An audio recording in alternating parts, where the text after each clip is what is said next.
Chapter 41 Halloween से एक दिन पहले मेरे पेट में फड़कन जैसी अनुभूति हुई। मैं अभी भी बिस्तर पर ही मैथ्यू के पास पहुंची।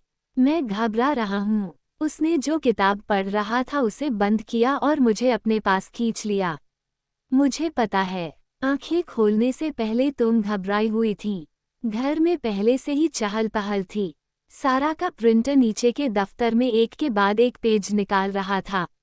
टेलीविज़न चालू था और ड्रायर दूर से हल्की आवाज़ कर रहा था क्योंकि वो कपड़े धोने के दूसरे भार के नीचे दबा हुआ था। एक सूंघने से मुझे पता चला कि सारा और एम दिन भर की कॉफ़ी पीने में व्यस्त थे और हॉल के नीचे हेयर ड्रायर की आवाज़ आ रही थी। क्या हम आखिरी लोग हैं? मैंने अपने पेट को शांत करने का प्रयास किया।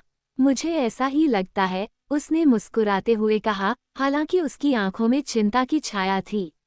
नीचे सारा ऑर्डर के अनुसार अंडे बना रही थी जबकि एम ओवन से मफिन की ट्रे निकाल रही थी। नेथेनियल व्यवस्थित तरीके से एक के बाद एक मफिन निकाल रहा था और उन्हें पूरा का पूरा अपने मुंह में डाल रहा था। हामिश कहाँ है? मैथ्यू ने पूछा। मेरे कार्यालय में, प्रिंटर का उपयोग करते हुए। सारा ने उसे एक लंबी नज़र से देखा और अपने पेन पर वापस आ गई। मार्कस ने अपना स्क्रैबल गेम छोड़ दिया और अपने पिता के साथ टहलने के लिए रसोई में आ गया। उसने निराश इच्छा के साथ मुट्ठी भर नट्स पकड़े। जैसे ही वह मफिन सूंघता हुआ चला गया। क्या हो रहा है? धीरे से पूछा। हामिश वकील बन रहा है, सोफी ने जवाब दिया, एक मफिन के ऊपर मक्खन की एक मोटी परत फैलाते हुए। वह कहता है कि कुछ कागजात पर हस्ताक्षर करने हैं। हामिश ने हमें सुबह देर से भोजन कक्ष में बुलाया। हम शराब के गिलास और मग लेकर अंदर घुसे। ऐसा लग रहा था जैसे वह सोया ही नहीं था। मेज के विस्तार में कागज के साफ सुथरे ढेर लगे हुए थे, साथ में काले मोम की छड़ें और लाजरस के शूरवीरों की दो मुहरें, एक छोटी और एक बड़ी। मेरा दिल मेरे पेट से टकराया और वापस मेरे गले में आ गया। क्या हमें बैठना चाहिए? एम ने पूछा। वो कॉफ़ी का ताज़ा बर्तन लेकर आई थी और हैमिश के मग में कॉफ़ी भर दी थी। धन्यवाद, एम, हैमिश ने कृतज्ञतापूर्वक कहा। मेज़ के सिरहाने दो खाली कुर्सियां औपचारिक रूप से रखी हुई थीं। उसने मैथ्यू और मुझे उन पर बैठने का इशारा किया और कागज़ों का पहला ढेर उठा लिया। कल दोपहर हमने उस स्थिति से संबंधित कई व्यावहारिक मुद्दों पर चर्चा की जिसमें हम अब खुद को पाते हैं।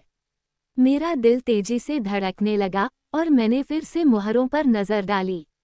थोड़ा कम वकीली वाला, हैमिश, अगर तुम चाहो तो, मैथ्यू ने कहा। उसका हाथ मेरी पीठ पर कस गया। हैमिश ने उस पर गुस्सा किया और आगे बोला, डायना और मैथ्यू हैलोवीन पर, जैसा कि योजना बनाई गई थी, टाइम वॉक करेंगे। मैथ्यू ने जो कुछ भी करने को कहा है, उसे अनदेखा करें। हामिश को अपने संदेश के इस हिस्से को बताने में स्पष्ट रूप से खुशी हुई। हम सहमत हुए हैं कि यह सबसे अच्छा होगा यदि हर कोई थोड़ी देर के लिए गायब हो जाए। इस समय से आपकी पुरानी जिंदगियां रुकी हुई हैं। हामिश ने मेरे सामने एक दस्तावेज रखा। यह एक पावर ऑफ अटॉर्नी है, डायना।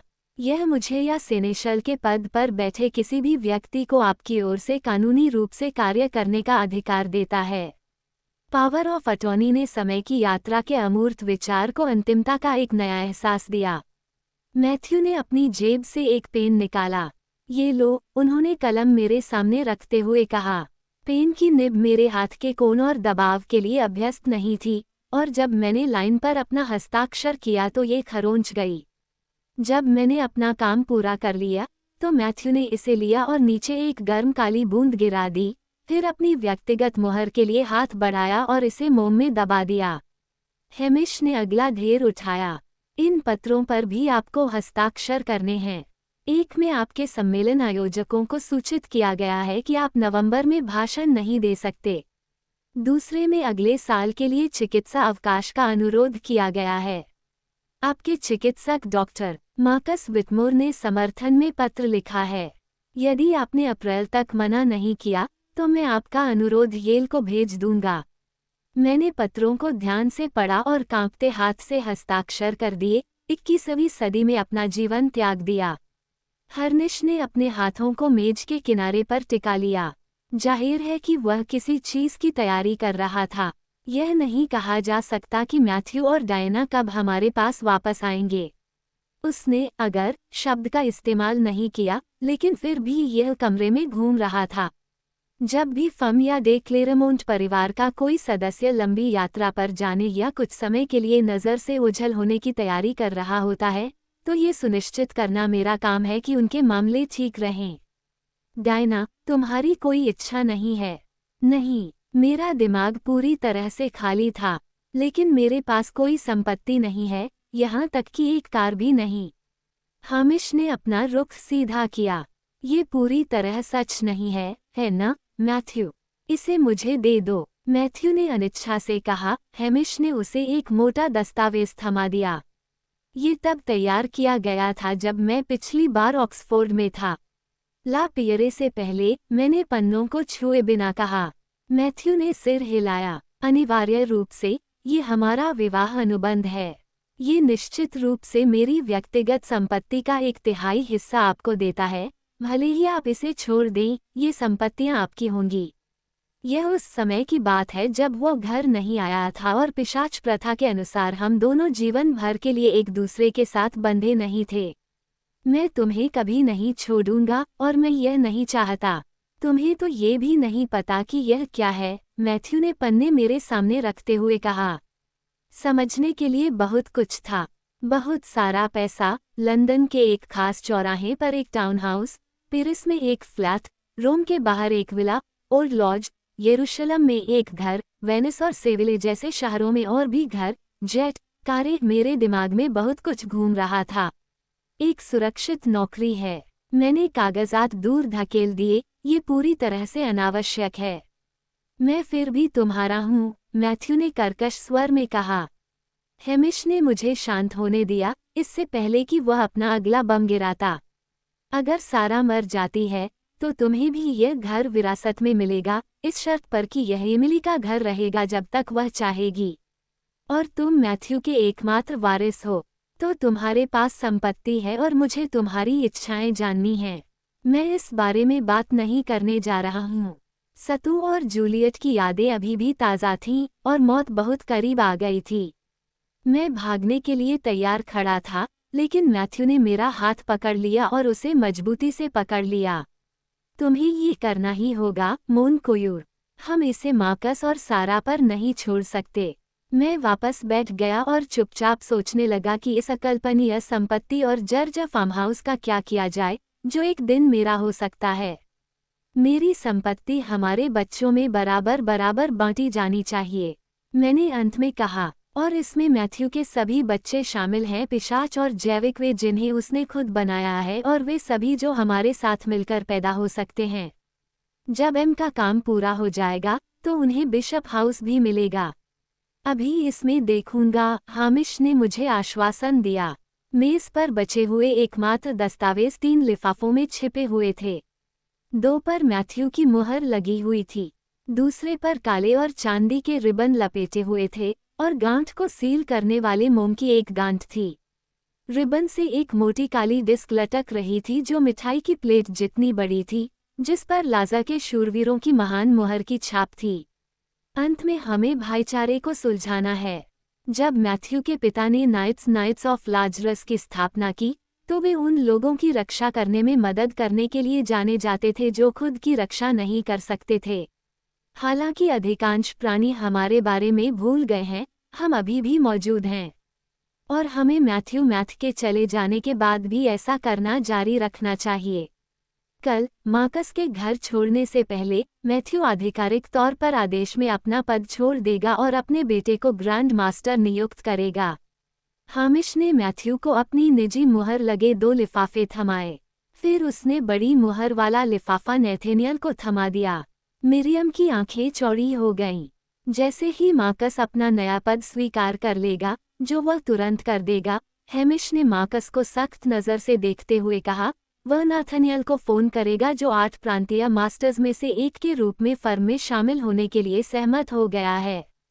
एक बार जब नाथनियल इस कमीशन पर मुहर तोड़ देगा, तो वह लाजरस का नाइट बन जाएगा। आप हैमिश और नाथनियल जैसे राक्षसों को ब्रदरहुड का सदस्य नहीं बना सकते। नाथनियल कैसे लड़ेगा? मिरियम ने चौंकते हुए कहा। इन शब्दों के साथ नाथनियल ने अपनी उंगलियां हवा में हिलाते हुए कहा, मैं कंप्यूटर जानता हूँ और मैं अपना काम कर सकता हूँ। उसकी आवाज में एक उग्रता आ गई और उसने सोफी को भी उतनी ही क्रूर नजर से देखा। कोई भी मेरी पत्नी या बेटी के साथ वैसा नहीं करेगा जैसा उन्होंने डायना के साथ किया है। वहां स्तब्ध सन्नाटा छा गया। बस इतना ही नहीं, हामिश ने एक कुर्सी खींची और बैठ गया, अपनी उंगलियां उसके सामने मोड़ते हुए। मिरियम का मानना है कि युद्ध होगा। मैं इससे सहमत नहीं हूँ। ये युद्ध पहले ही शुरू हो चुका है। कमरे में मौजूद हर व्यक्ति की नज़र हामिश पर थी। ये स्पष्ट था कि लोग क्यों चाहते थे कि वे सरकार में भूमिका निभाएं और मैथ्यू ने क्यों हामिश को सरकार में शामिल किया था। उन्हें अपना दूसरा कमांडर बनाया। वह जनजात नेता थे। इस कमरे में हम समझते हैं कि ऐसा युद्ध क्यों लड़ा जा सकता है। ये डायना के बारे में है और उस भयावह हद तक जो मंडली उसे विरासत में मिली शक्ति को समझने के प्रयास में जाएगी। यह इशमोल 782 की खोज और हमारे डर के बारे में है कि अगर यह किताब चुड़ैलों के हाथों में पड़ गई तो इसके रहस्य हमेशा के लिए खो सकते हैं। और यह हमारी आम धारणा के बारे में है कि किसी को भी दो प्राणियों को ये कहने का अधिकार नहीं है कि वे एक दूसरे से प्यार नहीं कर सकते, चाहे उनकी प्रजाति कोई भी हो। हेमिश ने आगे बोलने से पहले कमरे का निरीक्षण किया और यह सुनिश्चित किया कि किसी का ध्यान इधर उधर न भटक गया हो। बहुत जल्द ही मनुष्य इस संघर्ष के बारे में जान जाएंगे। उन्हें ये स्वीकार करने के लिए मजबूर होना पड़ेगा कि उनके बीच दानव, पिशाच और चुड़ैलें हैं। जब ऐसा होगा तो हमें वास्तव में सोफी के कॉन्वेंटिकल बनने की आवश्यकता होगी, न कि केवल नाम के लिए। हताहत, उन्माद और भ्रम की स्थिति होगी। और यह हम कॉन्वेंटिसी और लाजरस के शूरवीरों पर निर्भर होगा कि हम उन्हें ये सब समझने में मदद करें और यह सुनिश्चित करें कि जीवन की हानि और विनाश न्यूनतम हो। येसाब्यू सैप्टटूर्स में तुम्हारा इंतजार कर रहा है। मैथ्यू की आवाज़ शांत और स्थिर थी। महल का मैदान शायद एकमात्र क्षेत्रीय सीमा हो जिसे पार करने की हिम्मत कोई पिशाच नहीं करेगा। सारा और एमिली चुड़ैलों को काबू में रखने की कोशिश करेगी।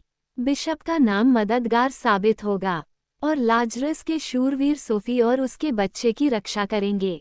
तो हम अलग हो जाएंगे, सारा ने मैथ्यू की तरफ सिर हिलाते हुए कहा। फिर दे क्लेरमोंट हाउस में फिर से मिलेंगे और जब हम मिलेंगे तो हम आगे बढ़ने का तरीका तय करेंगे। साथ में मार्कस के नेतृत्व में। मैथ्यू ने अपना आधा भरा हुआ वाइन ग्लास उठाया। मार्कस, नाथनियल और हेमिश को सम्मान और लंबी आयु। बहुत समय हो गया जब से मैंने ये सुना है, मिरियम ने धीरे से कहा। मार्कस और नेथनियल दोनों ही इस बात से कतराते थे कि वे इस बात पर ध्यान नहीं देंगे और अपनी नई जिम्मेदारियों से असहज लग रहे थे। हामिश बस थका हुआ लग रहा था। तीनों पुरुषों को टोस्ट करने के बाद, जिनमें से सभी इतने युवा लग रहे थे कि उन्हें दीर्घायु की चिंता करने की आवश्यकता नहीं थी, एम ने हमें दोपहर के भोजन के लिए रसोई घर में ले जाया।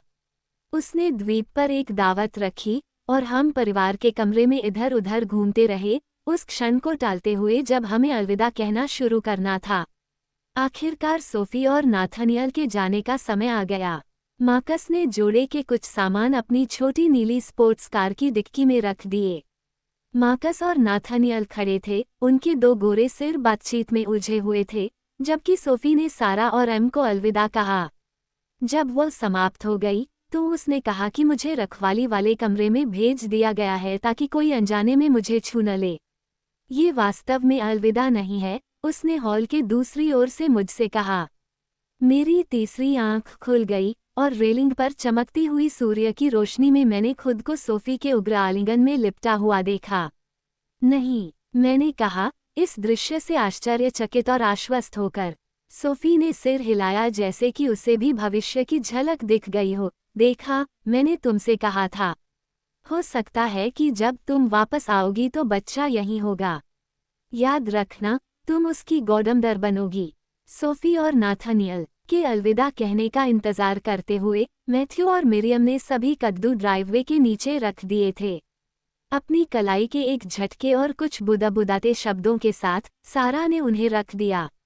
शाम होने में अभी भी कई घंटे बाकी थे, लेकिन सोफी को कम से कम ये तो पता चल ही गया था कि हैलोवीन की रात को वे कैसे दिखेंगे। उसने अपने हाथों से ताली बजाई और मैथ्यू और फिर मिरियम की बाहों में खुद को फेंकने के लिए सीढ़ियों से नीचे उतरी। उसका अंतिम आलिंगन मार्कस के लिए आरक्षित था, जिसने उसे कमसुन यात्री सीट पर चोदने से पहले उसके साथ कुछ शांत शब्दों का आदान प्रदान किया। कार के लिए धन्यवाद, सोफी ने डैशबोर्ड पर लगी लकड़ी की नक्काशी की प्रशंसा करते हुए कहा। नाथनियल पहले तेज गाड़ी चलाता था, लेकिन अब बच्चे की वजह से वह बूढ़ी औरत की तरह गाड़ी चलाता है। मैथ्यू ने पिता की तरह दृढ़ता से कहा, तेज गति से गाड़ी न चलाएं। घर पहुंचते ही हमें फ़ोन करें। हमने उन्हें विदा किया। जब वे नज़रों से ओझल हो गए तो सारा ने कद्दू बुझा दिए। मैथ्यू ने मुझे अपनी बाहों में भर लिया और बाकी परिवार वापस अंदर चला गया। मैं तुम्हारे लिए तैयार हूँ, डायना, हेमिश ने पोर्च पर आते हुए कहा।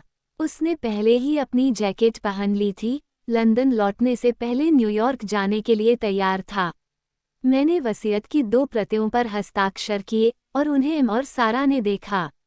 हेमिश ने एक प्रति को रोल किया और उसे धातु के सिलेंडर में डाल दिया। उसने ट्यूब के सिरों पर काले और चांदी के रिबन पिरोए और मैथ्यू के निशान वाले मोम से उसे सील कर दिया। मैथ्यू काली किराए की कार के पास इंतजार कर रहा था, जबकि हेमिश ने मिरियम को विनम्र विदाई दी, फिर एम और सारा को चूमा और उन्हें सेप्ट टूर्स के रास्ते में उसके साथ रहने के लिए आमंत्रित किया। अगर तुम्हें किसी चीज़ की ज़रूरत हो तो मुझे फ़ोन करना, उसने सारा से कहा, उसका हाथ पकड़कर उसे एक बार दबाया। तुम्हारे पास मेरे नंबर हैं। वह मेरी ओर मुड़ा। अलविदा, हेमिश। उसने पहले एक गाल पर, फिर दूसरे पर चुंबन लिया। मैथ्यू के मन को शांत करने के लिए तुमने जो कुछ भी किया, उसके लिए धन्यवाद। बस अपना काम कर रहा हूँ, हेमिश ने जबरदस्ती खुशी के साथ कहा। उसकी आवाज़ धीमी हो गई। याद रखो मैंने तुमसे क्या कहा था, अगर तुम्हें मदद की ज़रूरत होगी तो तुम मदद के लिए पुकार नहीं पाओगे। मुझे इसकी आवश्यकता नहीं होगी, मैंने कहा।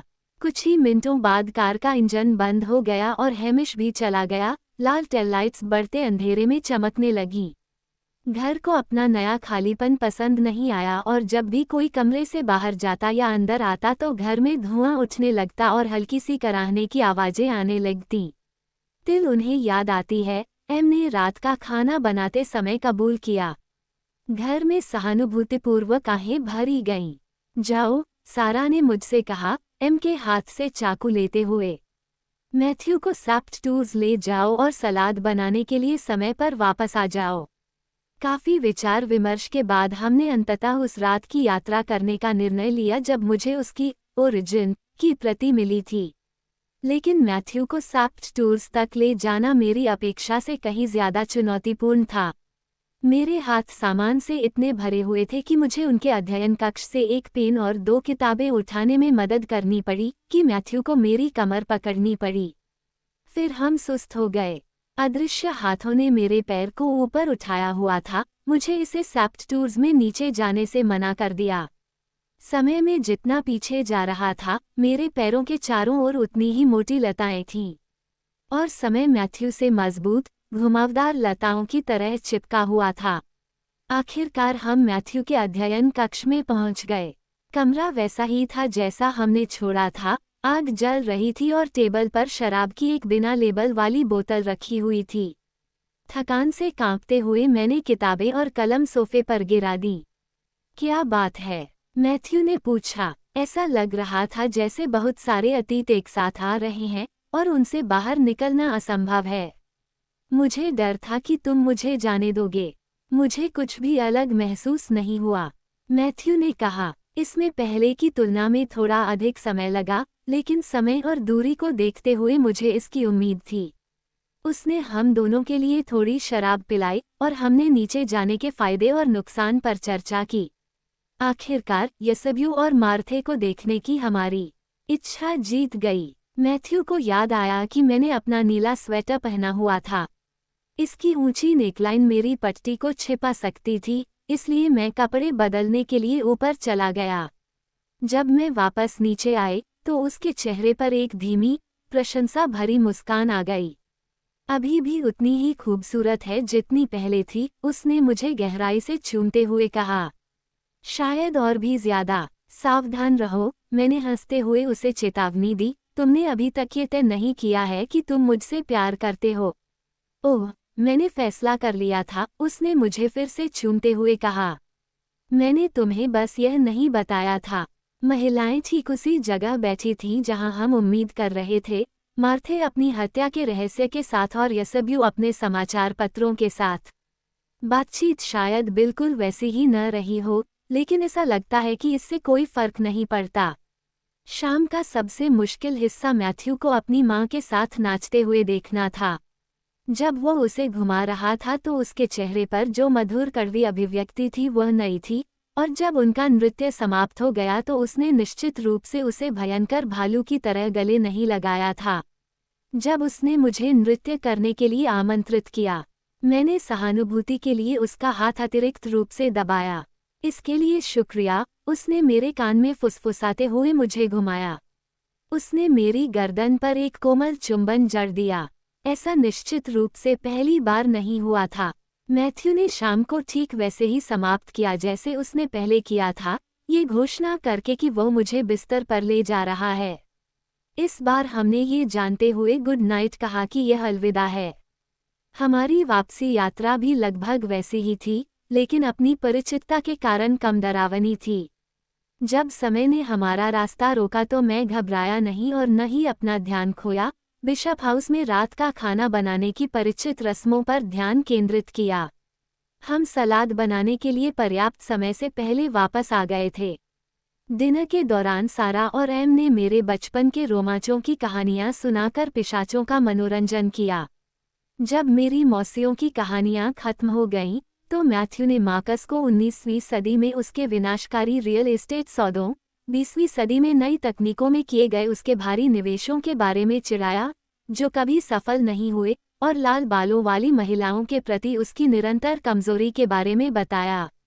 मुझे पता था कि मैं तुम्हें पसंद करती हूँ। सारा ने अपने अनियंत्रित लाल पोछे को ठीक किया और उसके लिए और विस्की डाली।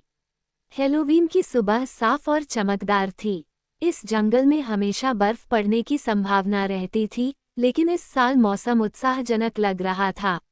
मैथ्यू और मार्कस ने हमेशा की तुलना में लंबी सैर की, और मैं सारा और एम के साथ चाय और कॉफी पर देर तक रुका रहा।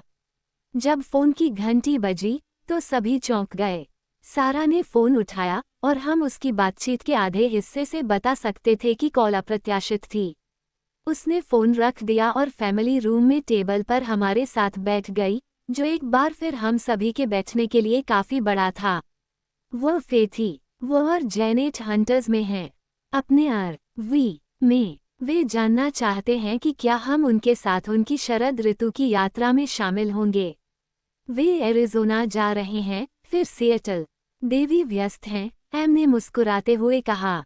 वे दोनों कई दिनों से ये तय करने की कोशिश कर रहे थे कि वे मेडिसन से बिना गपशप किए कैसे बाहर निकलेंगे। मुझे लगता है कि अब ये तय हो गया है। हम सड़क पर निकलेंगे, फिर यसब्यू से मिलेंगे। हमने सारा की पुरानी और टूटी फूटी कार में खाने पीने की चीजें और दूसरे सामान भरे। जब कार पूरी तरह से भर गई और पीछे के शीशे से कुछ भी दिखाई नहीं दे रहा था, तो उन्होंने आदेश देना शुरू कर दिया। कैंडी काउंटर पर है, एम ने निर्देश दिया, और मेरी पोशाक स्टिल रूम के दरवाजे के पीछे लटकी हुई है। ये तुम पर ठीक बैठेगी। मोज़े मत भूलना। बच्चों को मोज़े बहुत पसंद हैं। मैं उन्हें नहीं भूलूंगा, मैंने उसे आश्वस्त किया, या टोपी को भी नहीं, हालांकि यह पूरी तरह हास्यास्पद है। बेशक तुम टोपी पहनोगे, सारा ने गुस्से से कहा। यह मेरी परंपरा है। जाने से पहले सुनिश्चित कर लो कि आग बुझ गई है। तबीथा को ठीक 4 बजे खाना दिया जाता है, अगर उसे नहीं दिया गया, तो वह उल्टी करना शुरू कर देगी। हमने इस पर काम कर लिया है। तुमने एक सूची छोड़ी है, मैंने उसके कंधे पर थपथपाते हुए कहा। क्या आप हमें हंटर्स के यहाँ फ़ोन कर सकते हैं? हमें बता सकते हैं कि मिरियम और मार्कस चले गए हैं। एम ने पूछा। ये लो, मैथ्यू ने उन्हें अपना फ़ोन थमाते हुए एकतरफा मुस्कान के साथ कहा। तुम खुद मार्कस को फ़ोन करो। हम जहाँ जा रहे हैं वहाँ रिसेप्शन नहीं होगा। क्या तुम्हें यकीन है? एम ने संदेह से पूछा। हम सभी मैथ्यू के फोन को एक अतिरिक्त अंक के रूप में सोचते थे और उसे उसके हाथ से बाहर देखना अजीब था। बिल्कुल, अधिकांश डेटा मिटा दिया गया है, लेकिन 5 लोगों ने आपके लिए कुछ संपर्क नंबर छोड़े हैं। अगर आपको कुछ भी चाहिए तो किसी को फ़ोन करें। अगर आपको कोई समस्या है या कुछ अजीब होता है, तो यसब्यू या हैमिश से संपर्क करें। वे आपको लेने की व्यवस्था करेंगे, चाहे आप कहीं भी हों। उनके पास हेलीकॉप्टर हैं, मैंने एम से धीरे से कहा और अपनी बाह में मेरा हाथ डालकर चूसा। मार्कस का फ़ोन बजा। नाथनियल, उसने स्क्रीन की ओर देखते हुए कहा। फिर वह गोपनीयता के एक नए संकेत में अपना कॉल समाप्त करने के लिए दूर चला गया, जो उसके पिता हमेशा करते थे।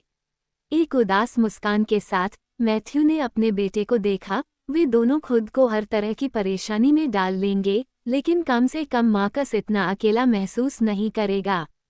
वे ठीक हैं, मार्कस ने हमारी ओर मुड़कर फ़ोन काट दिया। वह मुस्कुराया और मैथ्यू की याद दिलाते हुए अपने बालों में उंगलियां फिराईं। मुझे हामिश को बता देना चाहिए, इसलिए मैं अलविदा कहूंगा और उसे फ़ोन करूंगा। एम ने मार्कस को बहुत देर तक पकड़े रखा, उसकी आंखें भर आईं। हमें भी बुलाओ, उसने उससे उग्रता से कहा। हम जानना चाहेंगे कि तुम दोनों ठीक हो, सुरक्षित रहो। सारा की आंखें सिकुड़ गईं और उसने उसे अपनी बाहों में भर लिया।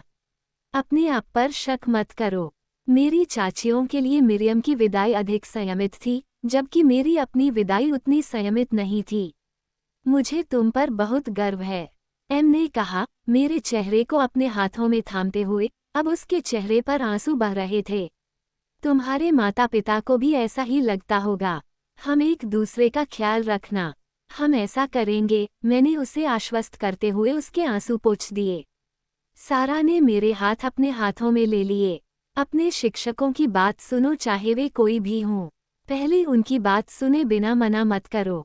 इनोदेड, तुम्हारे पास किसी भी चुड़ैल से ज़्यादा प्राकृतिक प्रतिभा है जो मैंने कभी देखी है, शायद किसी भी चुड़ैल से ज़्यादा जो कई सालों तक जीवित रही हो। सारा को ने आगे कहा, मुझे खुशी है कि तुम इसे बर्बाद नहीं करने जा रही हो। जादू एक उपहार है, डायना, बिल्कुल प्यार की तरह।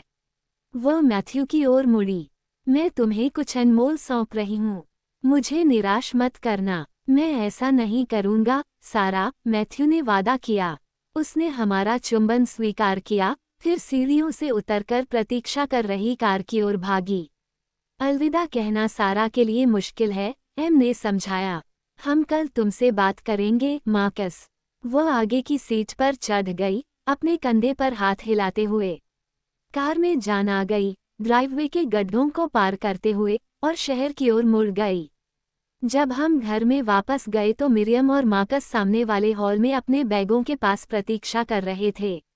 हमने सोचा कि तुम दोनों को कुछ समय अकेले बिताना चाहिए, मिरियम ने मार्कस को अपना डफल बैग थमाते हुए कहा, और मुझे लंबे समय तक अलविदा कहना पसंद नहीं है। उसने चारों ओर देखा। ठीक है, उसने तेजी से कहा, पोर्च की सीढ़ियों से नीचे उतरते हुए, जब तुम वापस आओगे तो मिलते हैं। मिरियम के पीछे हटते हुए चेहरे पर सिर हिलाने के बाद मैथ्यू डाइनिंग रूम में गया और एक लिफाफा लेकर लौटा। इसे ले लो, उसने मार्कस से कर्कश स्वर में कहा। मार्कस ने कहा, मैं कभी भी ग्रैंड मास्टर नहीं बनना चाहता था। तुम्हें लगता है कि मैंने ऐसा किया? यह मेरे पिता का सपना था। फिलिप ने मुझसे वादा करवाया था कि ब्रदरहुड बाल्डविन के हाथों में नहीं जाएगा। मैं तुमसे भी यही करने के लिए कह रहा हूँ। मैं वादा करता हूँ। मार्कस ने लिफाफा लिया। काश तुम्हें जाना न पड़ता। मुझे खेद है, मार्कस। मैंने अपने गले में फंसी गांठ को निगल लिया और अपनी गर्म उंगलियों को हल्के से उसके ठंडे शरीर पर टिका दिया। किस लिए? उसकी मुस्कान उज्ज्वल और सच्ची थी। मेरे पिता को खुश करने के लिए, आपको इस स्थिति में लाने और पीछे ऐसी गंदगी छोड़ने के लिए। मैं युद्ध से नहीं डरता, अगर तुम्हारा यही मतलब है। मैथ्यू के पीछे पीछे चलना ही मुझे परेशान करता है। मार्कस ने सील तोड़ दी। मोम के उस भ्रामक रूप से महत्वहीन टुकड़े के साथ वह लाजरस के शूरवीरों का ग्रैंड मास्टर बन गया। मैं तुम्हारा आज्ञापालक हूँ, स्वामी, मैथ्यू ने सिर झुकाकर कहा। बाल्डविन ने ला गार्डिया में भी यही शब्द कहे थे। वे सुनने में ऐसे लग रहे थे जैसे जब वे ईमानदार थे तो बहुत अलग थे। फिर मैं तुम्हें आदेश देता हूँ कि तुम लौट जाओ और लाजरस के शूरवीरों को वापस ले लो, मार्कस ने कठोरता से कहा, इससे पहले कि मैं सब कुछ बिगाड़ दूँ। मैं फ्रांसीसी नहीं हूँ, और मैं निश्चित रूप से कोई शूरवीर नहीं हूँ। आप में फ्रांसीसी खून की एक बूंद से ज्यादा है, और आप ही एकमात्र व्यक्ति हैं जिस पर मैं इस काम को करने के लिए भरोसा करता हूँ। इसके अलावा आप अपने प्रसिद्ध अमेरिकी आकर्षण पर भरोसा कर सकते हैं। और यह संभव है कि अंत में आपको ग्रैंड मास्टर बनना पसंद आए। मार्कस ने नाक सिकुड़ी और अपने फोन पर 8 नंबर दबाया। ये हो गया, उसने दूसरे छोर पर मौजूद व्यक्ति से संक्षेप में कहा। कुछ देर तक शब्दों का आदान प्रदान हुआ। धन्यवाद, नाथनियल ने अपना पद स्वीकार कर लिया है, मैथ्यू ने बड़बड़ाते हुए कहा, उसके मुंह के कोने फड़क रहे थे। उसकी फ्रेंच आश्चर्यजनक रूप से अच्छी है। मार्कस ने अपने पिता की ओर क्रोध से देखा, डेमन से कुछ और बातें कहने के लिए चला गया, और वापस आ गया। पिता और पुत्र के बीच एक लंबी नज़र थी, कोहनी पर हाथ रखना, पीठ पर हाथ रखना, सैकड़ों ऐसे ही विदाई संदेशों के आधार पर विदा लेने का तरीका।